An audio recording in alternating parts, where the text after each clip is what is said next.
आगरा में बदमाशों का आतंक, पुलिस चौकी के सामने होती रही फायरिंग, इलाके के लोग हुए खौफजदा, पुलिस कर रही मामले पर लीपापोती। आगरा का सिकंदरा इलाका अचानक गोलियों की तड़तड़ाहट से गूंज उठा। सभी लोग अपनी खिड़की दरवाजे बंद कर घरों में घुस गए।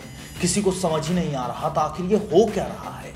बस हर किसी को गोलियों की आवाज के साथ भद्दी भद्दी गालियां सुनाई दे रही थी। लेकिन खास बात तो ये रही कि इस पूरी वारदात को पुलिस चौकी के सामने अंजाम दिया गया और पुलिस महज दर्शक बनी रही। बाहर के लोग हैं, बाहर के भी नहीं है, मेरे ताऊजी हैं और उनके बेटे हैं 3, रवि, धर्मवीर और योगिंदर, और उनका एक भाई है वीरेंद्र सिंह, उसके 2 लड़के सुनील और अनिल जी।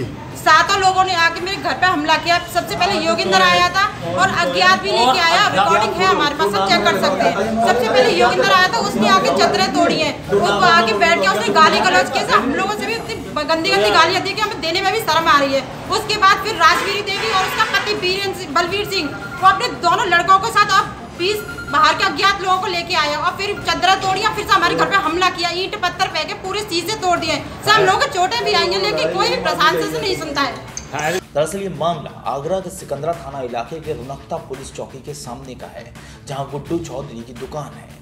दुकान के ऊपर बने घर में गुड्डू अपने परिवार के साथ रहते हैं। गुड्डू की माने तो रात करीब 8 बजे वो खाना खा रहे थे, तभी किसी ने उनके घर के बाहर लगी टीन को तोड़ दिया। आवाज सुनकर गुड्डू बाहर निकले तो बदमाशों ने उन पर फायरिंग भी कर दी। उसके बाद शुरू हुआ खौफ का खेल। आपको बता दें, करीब दर्जन भर बदमाशों ने गुड्डू के घर पर फायरिंग के साथ साथ पथराव शुरू कर दिया। गुड्डू का पूरा परिवार घर के कोने में छिप गया। इलाकाई लोगों ने किसी खतरे के अंदेशे पर तुरंत ही पुलिस को मामले की जानकारी दी, लेकिन हद तो तब हो गई जब सामने पुलिस चौकी होने के बावजूद करीब घंटा भर बीत जाने के बाद भी पुलिस मौके पर नहीं पहुंची और हमलावर इलाके में दहशत फैलाने के बाद मौके से फरार हो गए। काफी देर गुजर जाने के बाद जब पुलिस मौके पर पहुंची तो वहां कारतूस और पत्थरबाजी के निशान बरामद किए गए। पुलिस ने मौके पर फायरिंग से साफ इनकार कर दिया। पुलिस के मुताबिक गुड्डू का अपने ही भाई बलबीर से संपत्ति विवाद चल रहा है, इसलिए उसने इस हरकत को अंजाम दिया। आपको बता दें कि पूरा मामला सीसीटीवी में कैद हो गया है। आपने पुलिस को सूचना की है? सर मैंने 100 नंबर पर कॉल किया था तुरंत, जब इन्होंने 2-3 चद्दरें ही तोड़ी थी, लेकिन 20 मिनट बाद भी प्रशासन नहीं आया है। फायर हुआ है, फायर सामने पुलिस चौकी है, पूरा स्टाफ देखता रहे, कोई भी बच्चा नहीं आया। पूरी चौकी क्या हुआ मैं यही समझ में नहीं आया। एक फायर भी हुआ है, लेकिन फिर भी किसी ने आवाज दी। इसने हमारे घर के जस्ट सामने पुलिस चौकी है। ये भी नहीं कि अगर दूर हो तो चलो हो भी जाए, लेकिन जस्ट सामने बिल्कुल आप इमेज देख सकते हैं। इलाकाई लोगों का आरोप है कि इससे पहले भी गुड्डू के घर पर हमला किया गया था। पहले ही पीड़ित पुलिस को जान के खतरे की तहरीर दे चुका है। बावजूद इसके पुलिस ने आज तारीख तक कोई कार्रवाई नहीं की। क्षेत्र में 2 बच्चों को एक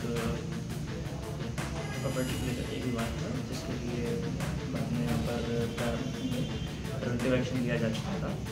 इसके बावजूद कल 25% है जिसमें हवाई फायरिंग का आरोप लगाया जा रहा है।